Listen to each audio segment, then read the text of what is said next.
नमस्कार, मेरा नाम है विवेक श्रीवास्तव। आप देख रहे हैं रिपब्लिक भारत। दिल्ली में छात्र आंदोलन पर राजनीति करने वालों की आवाज पूरे देश ने सुन ली, लेकिन अब वही सवाल झारखंड से उठ रहा है। जेपीएससी परीक्षा में गड़बड़ियों के खिलाफ छात्र पिछले 10 दिनों से सड़क पर हैं। उनकी मांग है सीबीआई जांच। बड़ा सवाल यह है कि क्या छात्र हित भी अब राजनीतिक सुविधा देखकर तय होगा? क्या कुछ आंदोलनों पर शोर और कुछ पर सन्नाटा ही नहीं राजनीति है? जो हम आपको रिपोर्ट में दिखाएंगे वो तस्वीरें रांची की है। झारखंड की राजधानी है रांची। यहां जेपीएससी यानी झारखंड पब्लिक सर्विस कमीशन के अभ्यर्थी आंदोलन कर रहे हैं। लगातार 10वें दिन आंदोलन जारी है। छात्रों का आरोप है कि भर्ती परीक्षा में गंभीर अनियमितताएं हुई हैं और उनका कहना है कि निष्पक्ष जांच सिर्फ सीबीआई ही कर सकती है, लेकिन राज्य सरकार कह रही है कि सीआईडी जांच ही पर्याप्त है। सवाल यह है कि जब छात्रों का भरोसा ही टूट चुका है तो सरकार उन्हें संतुष्ट क्यों नहीं कर पा रही?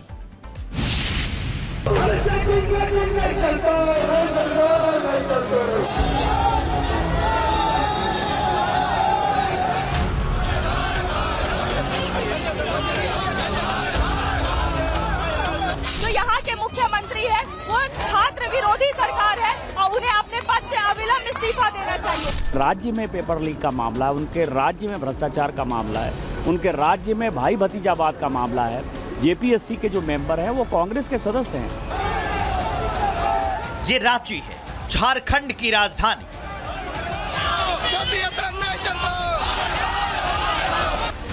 यहां जेपीएससी अभ्यर्थियों का आंदोलन लगातार 10वें दिन भी जारी।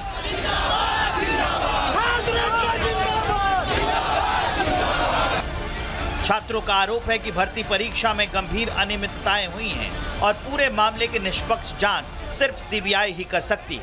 राज्य सरकार का कहना है कि सीआईडी जांच कर रही है और वही पर्याप्त है, लेकिन आंदोलनकारी छात्र इससे संतुष्ट नहीं है। लेकिन झारखंड के अभ्यर्थियों के ये नारे अब दिल्ली तक पहुंच गए।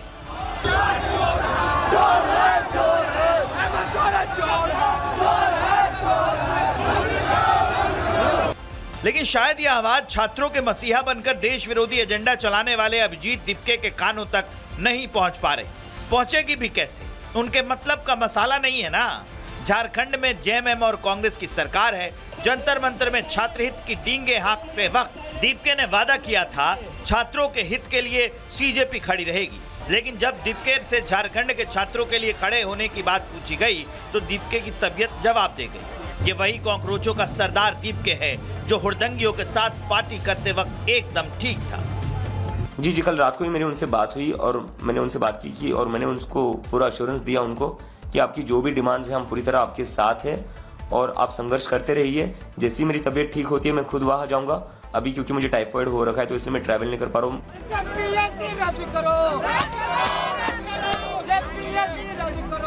कॉकरोचों का सरदार दीपके, ये तस्वीर देख लो। ये झारखंड की राजधानी रांची है, जहां प्रदर्शनकारी छात्र भीग रहे हैं क्योंकि हेमंत सरकार ने उनके तंबू खड़वा दिए। ये नहीं दिख रहा दीपके को, ना राहुल गांधी को, ना केजरीवाल को। कोई तो ऐसा होगा जो धृतराष्ट्र नहीं होगा। खैर, हमें दिख रहा है, रिपब्लिक भारत को दिख रहा है, जिसके कैमरे दिल्ली के वक्त भी तस्वीरें दिखा रहे थे और आज भी रांची में जो हो रहा है वो भी डंके की चोट पर दिखा रहे हैं, क्योंकि देश के लिए ये देखना जरूरी है। आप देख सकते हैं इस वीडियो में कितनी भारी की संख्या में पूरे प्रदेश भर से आए हुए छात्र तिरपाल के सहारे अपने आप को बारिश से बचाने का प्रयास कर रहे हैं। राज्य सरकार अभी तक इस जगह पे टेंट लगाने की परमिशन नहीं दी है, जिसके कारण बच्चे तिरपाल के सहारे यहाँ पे आंदोलन किए जा रहे हैं। झारखंड में परीक्षा में हुई धांधली के खिलाफ जो आंदोलन खड़ा हुआ है उसने झारखंड सरकार की नींव हिला दी है।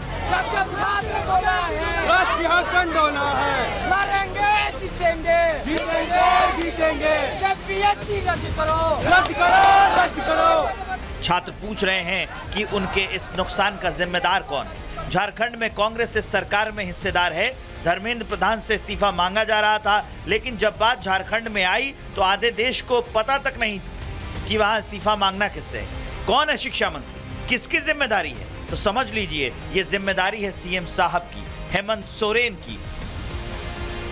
जेपीएससी ये परीक्षा कराने वाला विभाग सीधे तौर पर कार्मिक, प्रशासनिक सुधार तथा राजभाषा विभाग के अंतर्गत आता है और ये विभाग हेड करते हैं मुख्यमंत्री हेमंत सोरेन। जेपीएससी, जेएसएससी और राज्य की तमाम सरकारी भर्तियों से जुड़े प्रशासनिक नियंत्रण, नीतिगत फैसले और इसकी जवाबदेही सीधे मुख्यमंत्री हेमंत सोरेन के पास है। यानी इस पेपर लीक के जिम्मेदार भी हेमंत सोरेन ही हुए, लेकिन कोई इस्तीफा नहीं मांग पा रहा। क्यों? सरकार में भागीदार है इसलिए, या फिर झारखंड के छात्रों की परेशानी दिखाकर आपका एजेंडा पूरा नहीं पड़ता?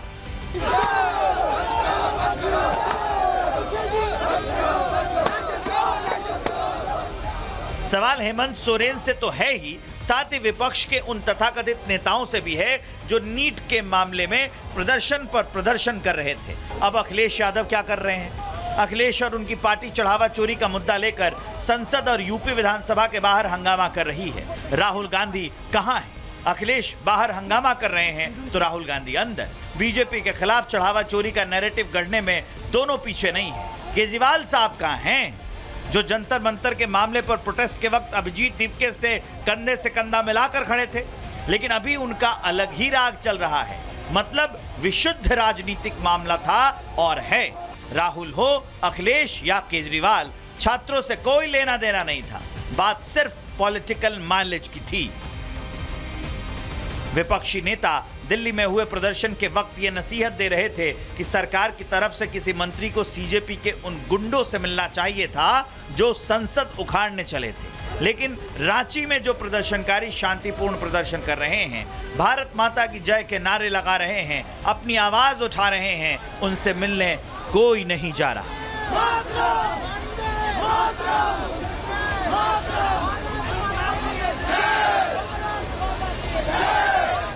जंतर मंतर पर गिद्धों की तरह मंडराने वाले नेता हों या कॉकरोचों की पूरी टीम, सब के सब गायब है। इधर कर्नाटक के गृह मंत्री और छोटे खरगे को सुनिए जब उनसे सवाल कर्नाटक पुलिस भर्ती की परीक्षा में चूक का किया गया। I will resign. Let them first 25 days. Let them go on hunger strike. Then, if they don't control, we will do one lathi charge, and then I will resign. Just like how they did for this thing. Congress की मानसिकता तो आपने सुन ली। हद तो तब हो गई जब झारखंड में हो रहे छात्रों के आंदोलन पर कांग्रेस कह रही है ये बीजेपी करवा रही है। प्रदेश का कांग्रेस का कमेटी ने उसके ऊपर रिएक्ट किया होगा और बीजेपी और आरएसएस वाले इसके पूरी इस स्टूडेंट प्रोटेस्ट का, दिल्ली का स्टूडेंट प्रोटेस्ट का नलिफाई करने के लिए साजिशों में लगे हुए हैं। आरएसएस पीछे लगी हुई है। आरएसएस का काम ही है ये जेन्युइन प्रोटेस्ट का, ये लोगों इनका पूरी तांत्रिक यूज करके डाइवर्ट करने के लिए। जिन्होंने सत्र का 2 सप्ताह चलने नहीं दिया इसी नीट की परीक्षाओं को लेकर के, आज झारखंड की सड़कों पे जिस तरह से वहाँ के छात्र युवा आंदोलित हैं, आज क्यों चुप है राहुल? आज प्रियंका क्यों चुप है? आज समाजवादी पार्टी क्यों चुप है? आखिरकार सवाल सिर्फ एक परीक्षा का नहीं, लाखों युवाओं के भरोसे का है। अब देखना यह है कि झारखंड सरकार छात्रों का विश्वास कैसे लौटाती है। क्या जंतर मंतर पर हंगामा करने वाले झारखंड पर बोलेंगे?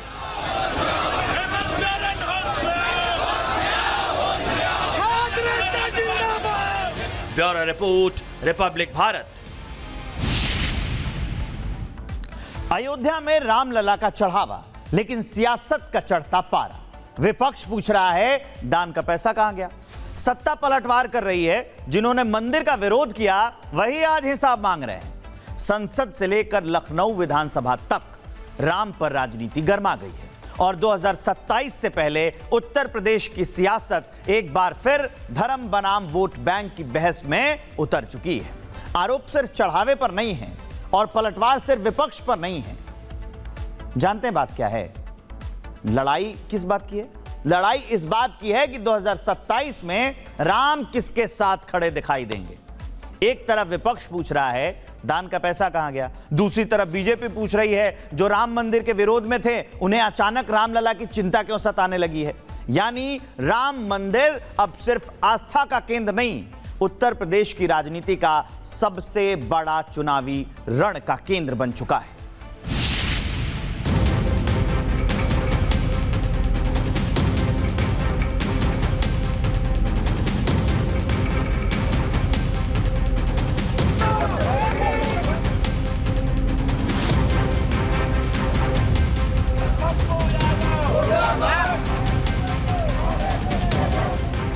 रामलला के दरबार से निकला एक सवाल अब 2027 की सियासत का सबसे बड़ा बवाल बन चुका है। जिस चढ़ावे पर श्रद्धालु सिर झुकाते हैं, उसी चढ़ावे पर अब सियासत आमने सामने। दिल्ली में संसद के बाहर भगवा पहनकर प्रदर्शन, दान पात्र लेकर विपक्ष का विरोध, लखनऊ विधानसभा में हंगामा। रामलला के चढ़ावे पर पैसा आखिर गया कहां? दिल्ली से लेकर लखनऊ तक विपक्ष ने आज नए तरीके से प्रदर्शन किए। करीब 47 रुपए इकट्ठा किए गए, इसे राम मंदिर में भेजने का फैसला किया गया। आखिरकार जो चंदा और जो दान का जो पैसा था, जो लोगों ने धातुएं जो दी थी प्रभु श्री राम के चरणों में जो अर्पित करी थी श्रद्धा के भाव से, निष्ठा के भाव से, वो आखिरकार गई कहाँ? और ये जो हजारों करोड़ का जो घोटाला हुआ है, किस पे एफआईआर दर्ज करी आपने? क्या आपने ऊपर तक लोगों को पकड़ने का कुछ कार्य किया? और ये बीजेपी की कुंठा है, और जिस व्यक्ति ने हमला किया उसका फोटो उत्तर प्रदेश के मुख्यमंत्री, उप मुख्यमंत्री सबके साथ है। इसका मतलब वो बीजेपी के द्वारा भेजा हुआ प्रायोजित हमला था। लेकिन इस तरह के हमलों से विपक्ष घबराने वाला नहीं है। विपक्ष सच्चाई को लाके छोड़ेगा। दिल्ली के बाद लखनऊ में भी यही मुद्दा गूंजा। विधानसभा सत्र शुरू होने से पहले समाजवादी पार्टी ने राम मंदिर चढ़ावा मामले को पहला मुद्दा बनाया। नेता प्रतिपक्ष माता प्रसाद पांडे ने कहा, सदन में सबसे पहले इसी पर चर्चा होगी। प्रभु श्री राम के चढ़ावे पर डाका डाला गया है, वो पहला मुद्दा। इसके बाद मुद्दा है का नौजवानों का, बेरोजगारों का। लेकिन बीजेपी ने इसे सीधे सीधे वोट बैंक की राजनीति बताया। मुख्यमंत्री योगी आदित्यनाथ ने तीखा हमला बोलते हुए कहा, जो लोग कभी मंदिर निर्माण का विरोध करते थे, जिन्होंने 1 रुपया तक दान नहीं दिया, आज वही चंदे का हिसाब मांग रहे हैं। जिन्होंने राम भक्तों पर गोलियां चलाई थी, जो जय श्री राम बोलने पर लाठी गोली चलाते थे, जिन्होंने श्री राम मंदिर के निर्माण में वकीलों की अपनी फौज न्यायालय में खड़ी करके इस पूरे कार्यक्रम को बाधित करने का प्रयास किया था, और राम मंदिर में चंदा चोरी की बात वे लोग करते हैं जिन लोगों के जेब से एक पैसा भी राम मंदिर निर्माण के लिए नहीं निकला है। इनके दोहरे चरित्र को देश देख रही है, दुनिया देख रही है। लेकिन इन सब के बीच सबसे दिलचस्प बात यह रही कि विपक्ष के भीतर से भी इस विरोध के तरीके पर सवाल उठने लगे। सपा के वरिष्ठ नेता रामगोपाल यादव ने साफ कहा, राम मंदिर में हुई कथित गड़बड़ी का संतों से कोई लेना देना नहीं, बिना वजह संतों को निशाना बनाना गलत है। देखिए, वो गलत था, क्योंकि जो राम मंदिर में चोरी हुई है उससे संतों का कोई वास्ता नहीं, तो बेसिकली गलत चीज थी, होना नहीं चाहिए था। उधर साधु संतों का गुस्सा भी खुलकर सामने आया। संतों ने विपक्ष पर राम मंदिर और सनातन को राजनीति का हथियार बनाने का आरोप लगाया। अखिलेश यादव की तस्वीर के साथ विरोध प्रदर्शन भी हुआ। बीजेपी के सहयोगी भी पूरी आक्रामकता के साथ मैदान में उतर आए। ओपी राजभर ने अखिलेश यादव पर तीखा राजनीतिक हमला बोला और सपा पर तुष्टीकरण की राजनीति का आरोप लगाया। क्योंकि यहाँ मौलाना का पैर पकड़ के पेटे में डाल लेते हैं ना, वही ना है अखिलेश जी, उन्हीं की बात कर रहे हैं ना। टोपी पहन करके नमाज पढ़ते हैं अखिलेश जी, वही मौलाना है ना। राम मंदिर जो आस्था का सबसे बड़ा प्रतीक बना, अब वही उत्तर प्रदेश की राजनीति का सबसे बड़ा अखाड़ा बनता दिख रहा है। एक तरफ विपक्ष चढ़ावे और ट्रस्ट पर सवाल उठा रहा है, दूसरी तरफ बीजेपी इसे राम विरोध की पुरानी राजनीति का नया संस्करण बता रही है। यानी 2027 से पहले यूपी की लड़ाई विकास बनाम विकास नहीं, बल्कि राम बनाम आरोप की राजनीति में बदलती हुई दिखाई दे रही है। राम मंदिर का मुद्दा सिर्फ अयोध्या तक सीमित नहीं रहा। दिल्ली से लखनऊ, संसद से विधानसभा और सड़क से सोशल मीडिया तक राम फिर सियासत के केंद्र में है। अब देखना ये होगा क्या ये बहस सिर्फ आरोप प्रत्यारोप तक सीमित रहती है या फिर आने वाले चुनाव में यही सबसे बड़ा राजनीतिक नैरेटिव बन जाती है। Bureau report, Republic Bharat. अब बात पप्पू यादव के ड्रामा पार्ट 2 की। Drama part 2। अभी 2 दिन पहले पप्पू यादव ने संसद परिसर में सनातन के अपमान की सारी सीमाएं तोड़ दी। साधु का वेश बनाकर जो संतों को चंदा चुराने वाला दिखाने की कोशिश कर रहे थे, ये तो चाल चरित्र है कांग्रेस का, और बातें करते हैं सनातन के रक्षा की। पप्पू यादव जैसे नेता अपनी राजनीति चमकाने के लिए सनातन का अपमान करने का एक भी मौका नहीं छोड़ते और कोशिश यही रहती है कि सारी स्पॉटलाइट उन्हीं पर रहे। संयोग देखिए, पप्पू यादव ने यहां सनातन का अपमान किया, वहां उन पर हमला हो गया। एक दिन पहले पप्पू यादव के घर में घुसकर 2 लोगों ने उन पर हमला किया। हमला कहां हुआ? उनके बंगले पर। पप्पू यादव का कहना है कि हमलावर चाकू लेकर आए थे। तो सवाल है कि कैसे आए हैं? आपकी सिक्योरिटी क्या कर रही थी? अब इस मामले में जो आरोपी पकड़ा गया है उसका क्या कहना है और इस मामले पर जो राजनीति हो रही है, इस पर एक रिपोर्ट।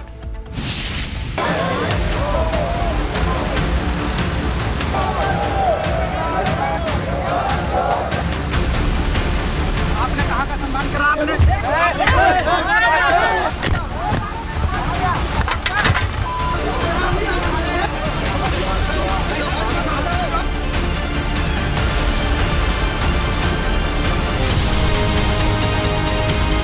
चढ़ावा चोरी को लेकर सड़क से लेकर संसद तक संग्राम मचा हुआ है। समाजवादी पार्टी इसे जहां 27 का मुद्दा बनाकर भुनाना चाह रही है, वहीं दूसरी ओर पूर्णिया से सांसद पप्पू यादव दिन ब दिन गजब का ड्रामा कर रहे हैं।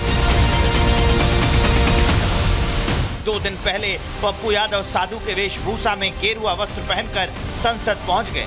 इतना ही नहीं, चढ़ावा चोरी का ड्रामा करके भी दिखाया। प्रभु राम की तस्वीर हाथ में लेकर अवधेश प्रसाद के पांव छूते नजर आए। तभी से पप्पू यादव पर भगवा और सनातन का अपमान का आरोप लगने लगा। देश भर में उनके इस कृत्य पर थू थू हुई।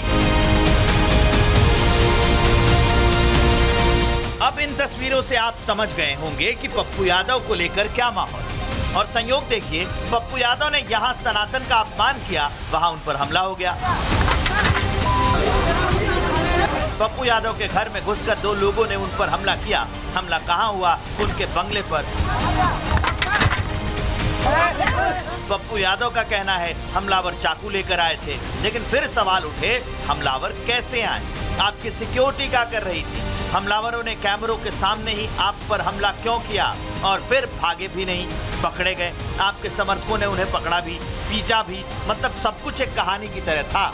लेकिन पप्पू यादव क्या कुछ कह रहे हैं, पहले वो सुनिए। बाहर से मेरे घर के भीतर कोई लोग आके मारेंगे, कोई चप्पल फेंकेंगे घर के भीतर, ये कौन सी संस्कृति है? और इस देश में कुछ अब सोचा भी जा सकता है क्या? यदि कोई भी पॉजिटिव सकारात्मक चीज सोचोगे तो मारे जाओगे। आपको बता दें कि कुछ दिन पहले ही पप्पू यादव ने मांग की थी कि उन्हें Z कैटेगरी की सुरक्षा दी जाए। अभी उनके पास Y+ कैटेगरी की सुरक्षा है और वो इसे बढ़वाना चाहते थे। फिर एक एक कर घटनाक्रम देखिए। सनातन का अपमान हुआ, नौटंकी की गई और फिर पप्पू यादव पर हमला। अब वो इसे कालनेमियों का काम बता रहे हैं। इन सब के बीच 2 आरोपियों में से एक हैप्पी शर्मा ने जो बताया वो बेहद हैरान और चौंकाने वाली खबर है। हैप्पी ने बताया, हमें पूरी चेकिंग के बाद पप्पू यादव के घर में जाने दिया गया। हमारे पास कोई चाकू नहीं था, चाकू घर के अंदर से लाकर रखा गया। उन्होंने जो है हमारे साथ मारपीट की। केवल हमने कहा कि जो है भगवान राम हमारे आराध्य हैं और जो है आप साधु संतों का अपमान क्यों कर रहे हैं? आप भी सनातनी हैं, आप मुसलमान थोड़ी हैं, आप यादव हैं, सनातनी हैं, तो आप ऐसे क्यों कर रहे हैं? इतनी यही बात हुई थी। इन्होंने जो है हमें मारपीटना शुरू कर दी। चप्पल भी फेंकी? चप्पल पता नहीं किसने फेंकी। तो आप भी साथ में थे, अंदर रूम में थे? जी, रूम में नहीं थे, ग्राउंड में बैठे हुए थे। जी। तो वहाँ से भाग निकले? जी। वो कह रहे हैं पप्पू यादव चाकू भी लेके आए? नहीं, कोई चाकू नहीं, कुछ नहीं था। हालांकि पप्पू यादव के घर पर हुई घटना के मामले में दिल्ली पुलिस ने बीएनएस की कई धाराओं में एफआईआर दर्ज कर ली है, लेकिन पप्पू यादव का मुद्दा अब सियासी मोड़ पर पहुंच गया है। यूपी सरकार के मंत्री ओपी राजभर ने इसे ड्रामेबाजी बताते हुए कहा कि कोई सांसद सिर पर पेटी रखकर नाच रहा है, तो कोई गेरुआ वस्त्र पहनकर साधु बनकर किसी के पैर पकड़ रहा है, तो कोई चंदा दे रहा है, कोई पेटी लेकर भाग रहा है। ये सब ड्रामा कर रहे थे। ड्रामा पार्टी के लोग हैं तो वही ड्रामा यहाँ भी कर रहे हैं।